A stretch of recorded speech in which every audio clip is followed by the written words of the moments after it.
this. All right. Put this up right here.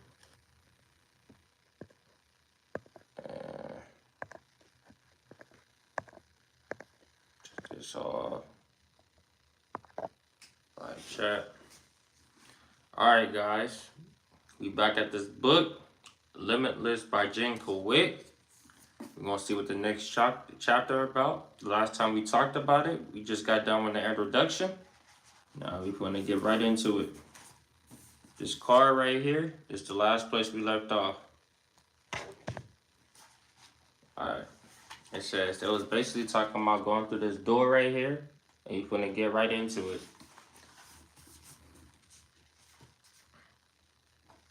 I ain't from the cap. I didn't want to do it today.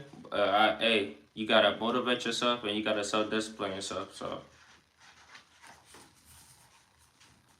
I'm trying to learn self-discipline. So I'm on the next page, right?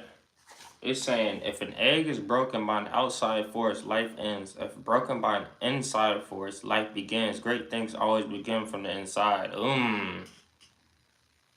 If an egg is broken by an outside force, life ends. If broken by the inside force, life begins. Great things always begin from the inside, okay? All right, y'all, we on part 1. It's called Free Your Mind.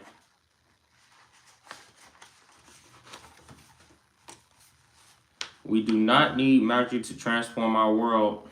We carry all of the power we need inside ourselves already, by J.K. Rowling. All right, this is for the part 1. Part 1 is called freaking Becoming Limitless right here. All right. So let's get it. I'm so stupid. I don't understand. I'm too dumb to learn. These were many mantras growing up.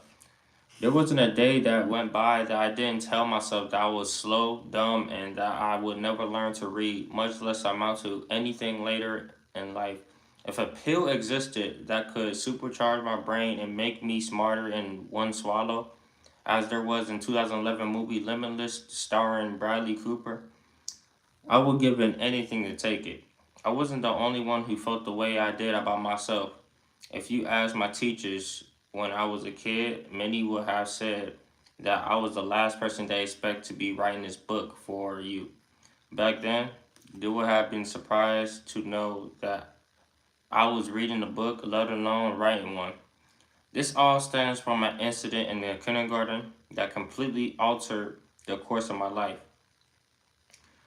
I was in class one day and there were sirens outside the windows. Everyone in the classroom took notice, and the teachers looked out and said she saw fire trucks. The entire class responded to this information the way kindergartners do. We immediately rushed to the windows. I was particularly excited because by the point I was already obsessed with superheroes, and I still am. To me, firefighters were the closest thing to a real life superheroes I knew. Bolted to the window with everyone else. Alright, check. Next page.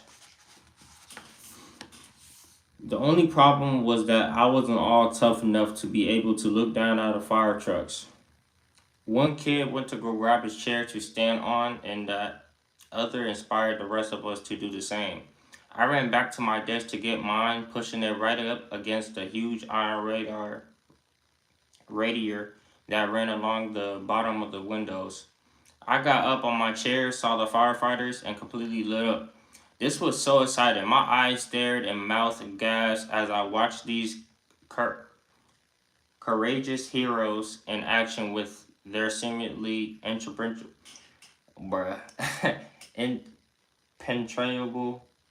bear with me, impenetrable uniforms and their bright red vehicle. But then one of the other kids grabbed my chair from beneath me, which caused me to lose balance and go flying head first into the radiator. I hit the metal heater extremely hard and I started losing blood. The school rushed me to the hospital where the doctors tended to my wounds They were candid with my mother afterward. The injury to my brain was not mild. My mother said I was never quite the same after that, where I had become an energized, confident, and curious child before. Now I was noticeably shut down and had a new difficulty learning. I found it extremely hard to focus. I couldn't concentrate, and my memory was awful, as you can imagine.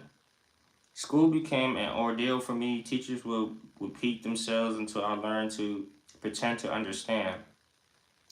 And while all the other kids were learning to read, I couldn't make any sense of the letters. Do you remember getting those reading circles passing around the book and having to read out loud for me? That was the worst part.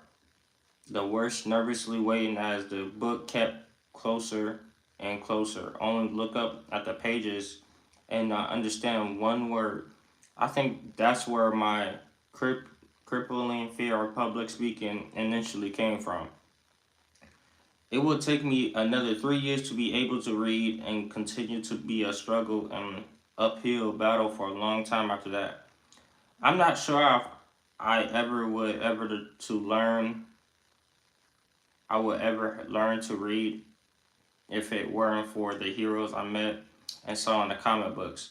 Regular books couldn't hold my attention at all, but my fascination with comic drove me to keep pushing myself until I could read stories without waiting for someone else to read them to me. I would read them by flashlight under my covers late at night. Those stories gave me hope that one person could overcome impossible odds. All right. My favorite superheroes growing up were X-Men, not because they were the strongest, but because they were misunderstood and really different. I felt I could relate to them. They were mutants. They didn't fit into society, and people who didn't understand them shunned them.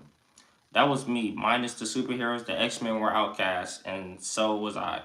I belonged in the world. I grew up in Westchester County and suburb of New York City. I was the super excited one night kid to discover that according to the comic books, Professor Xavier's School for Gifted Youngsters was located near me. Oh wow. When I was 9 years old, I would get on my bike nearly every weekend to ride around my neighborhood looking for that particular school. I was obsessed. I thought if only I could locate it, I would find that school a place where I finally fit in, a place where it was safe to be different, a place where I could discover and develop my own superpowers. So I'm guessing this is him when he was a kid. That was him when he was a kid, right there. The boy with the broken brain.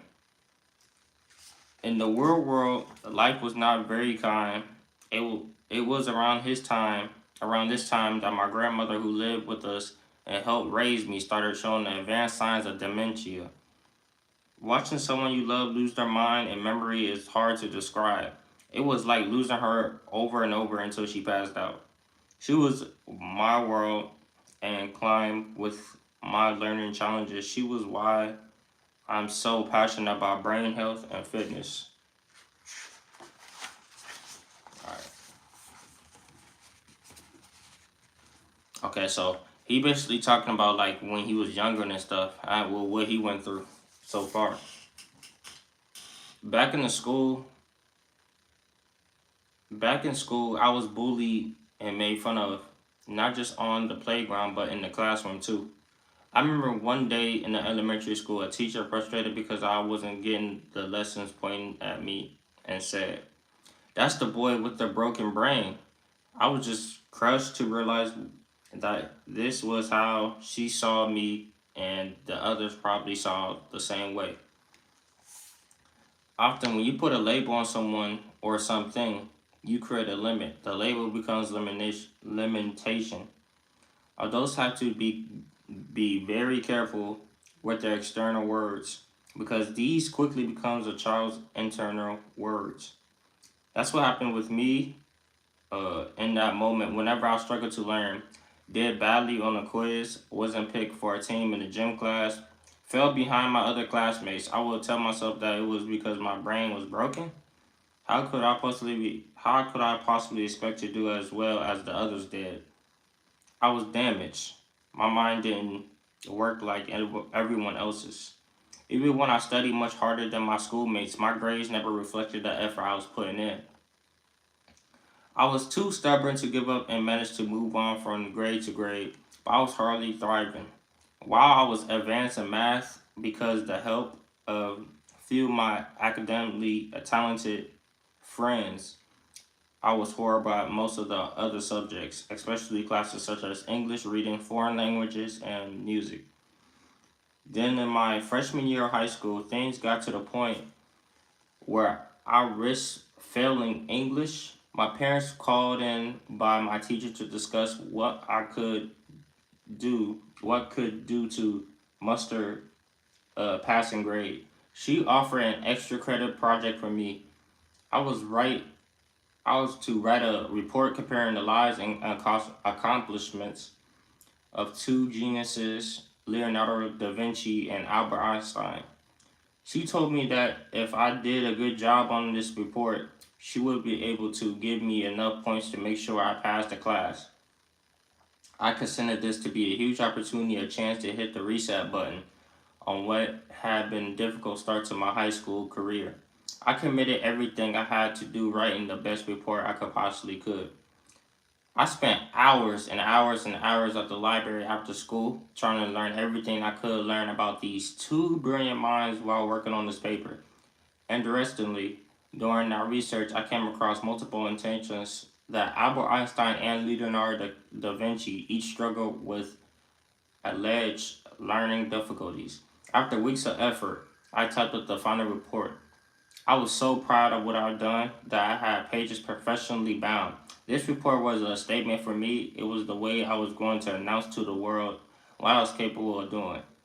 The day the report was due, I put it in the back of my backpack, excited about handing it to my teacher and even more excited about the response I anticipated she would have done, what she would have to what I'm done.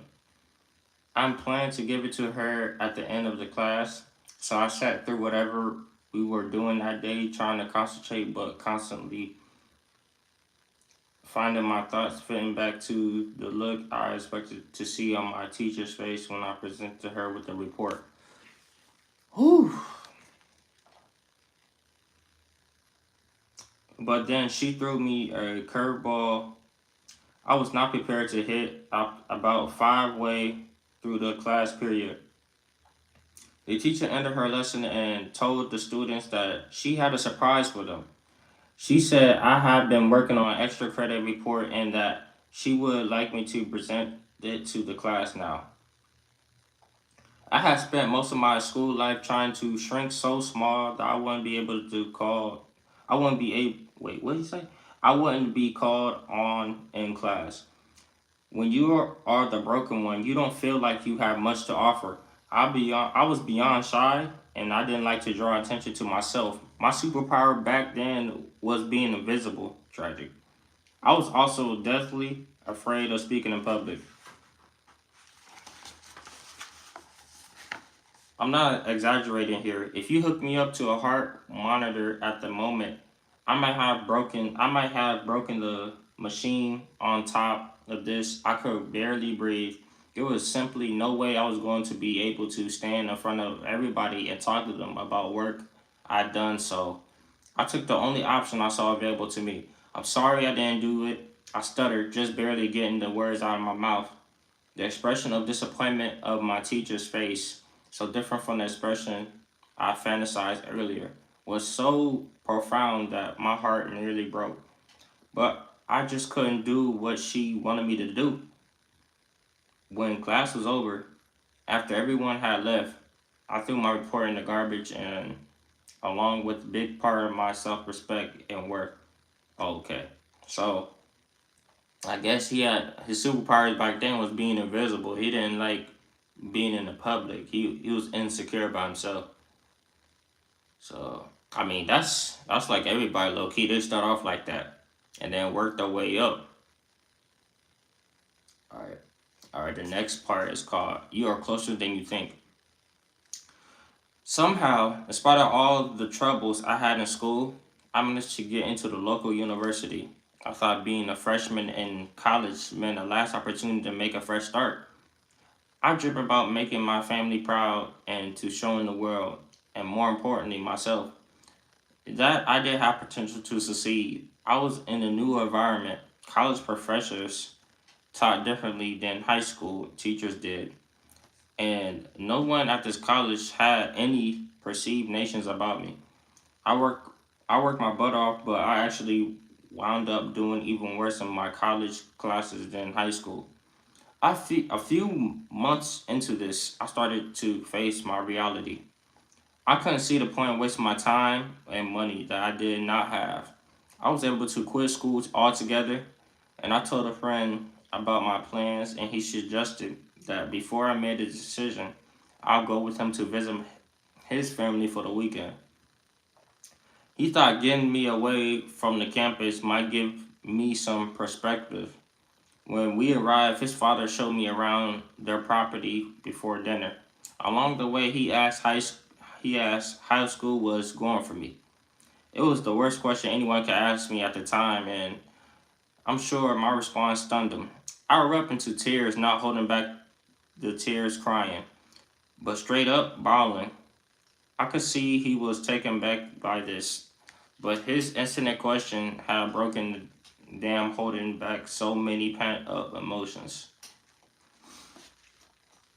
I told him the whole boy with a broken brain story. While he listened patiently, when I was finished, he looked me directly in the eyes. Jim, where are you? Why are you in school? He said. What do you want to be? What do you want to do? What do you want to have? And what do you want to share?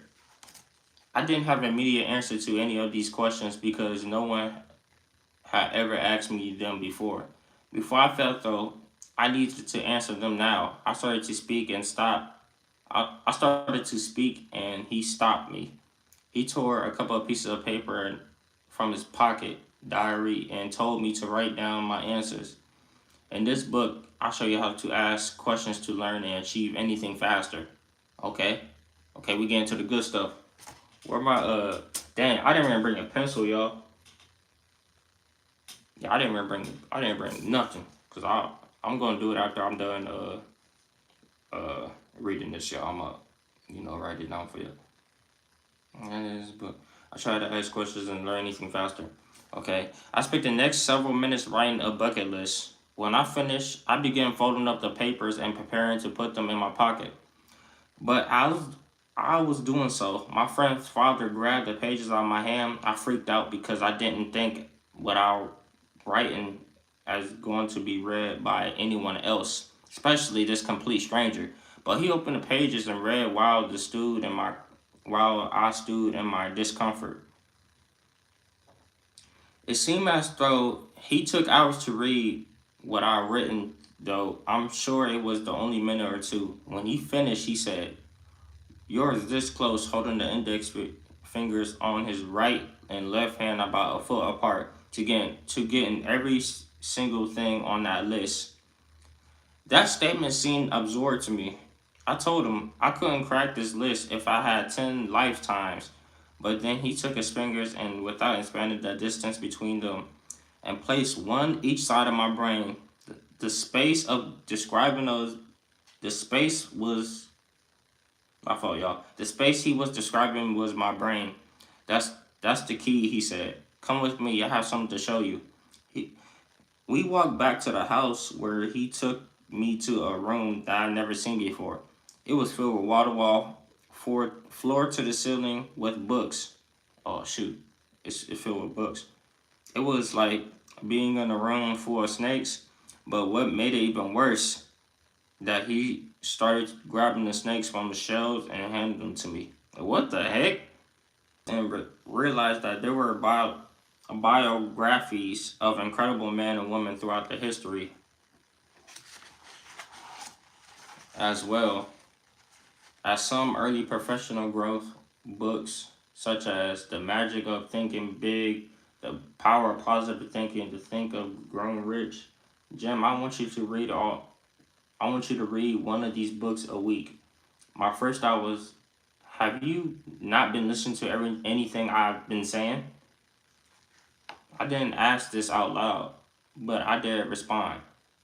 I don't know how to, I don't know how I could do that. You know, reading doesn't come easily to me. I have so much schoolwork to do.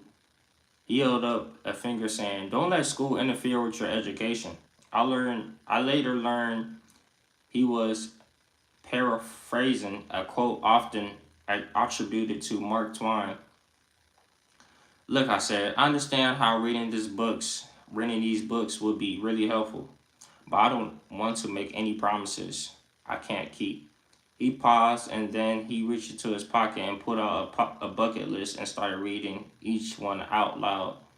There was something about hearing my dreams in other person's voice that messed with my mind and my soul, something fierce.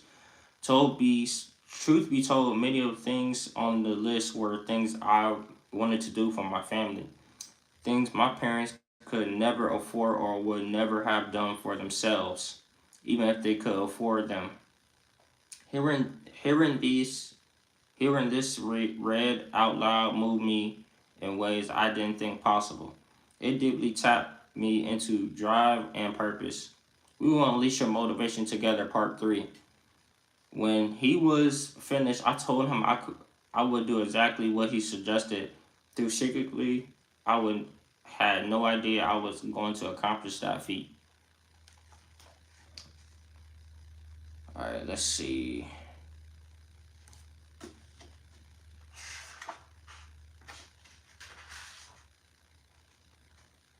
All right, asking the right question.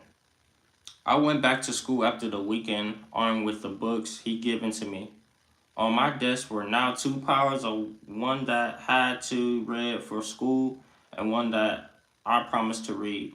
The scale of what I agreed to register with me, I was going to make a dent in these piles while reading was such a labor for me. I was already struggling to get through the first pile and what I was going to do while I would get the time. So I didn't eat, I didn't sleep, I didn't exercise, I didn't watch television or spend time with friends. Instead, I practically lived at the library until one night when I passed out from sheer exhaustion and fell down a flight of stairs, sustaining yet another head injury.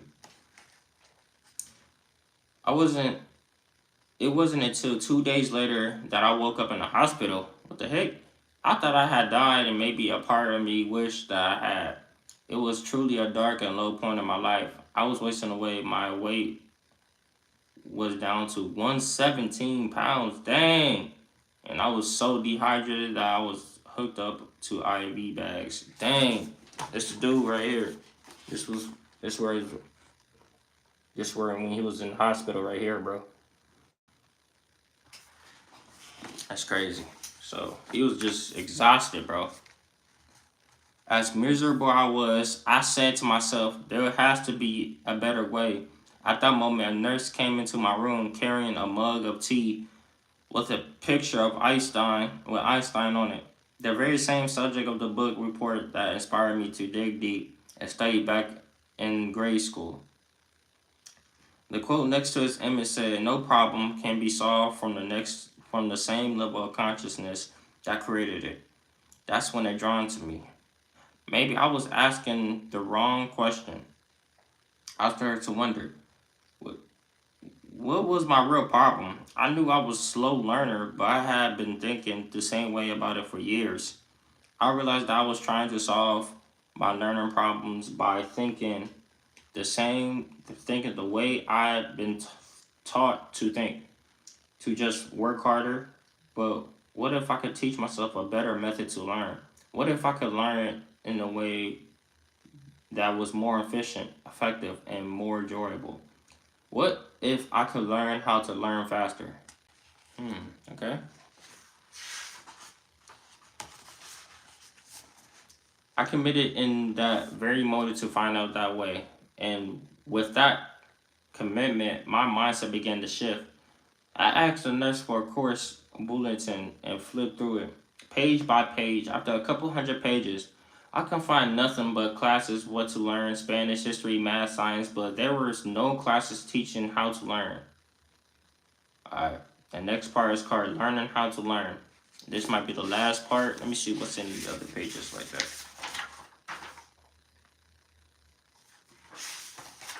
Okay. Yeah, this is gonna be the last part. And I'm gonna stop right there. Last part. Learning how to learn.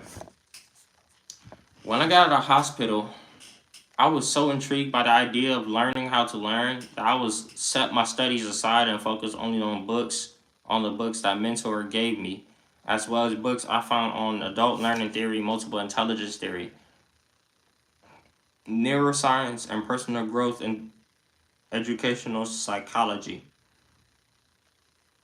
Speed reading and even ancient mnemonics. What the? I want to know what older cultures did to pass on knowledge before they had external storage devices like the printing press and the computers. I was assessed to solve this riddle. How does my brain work? So I can work on my brain.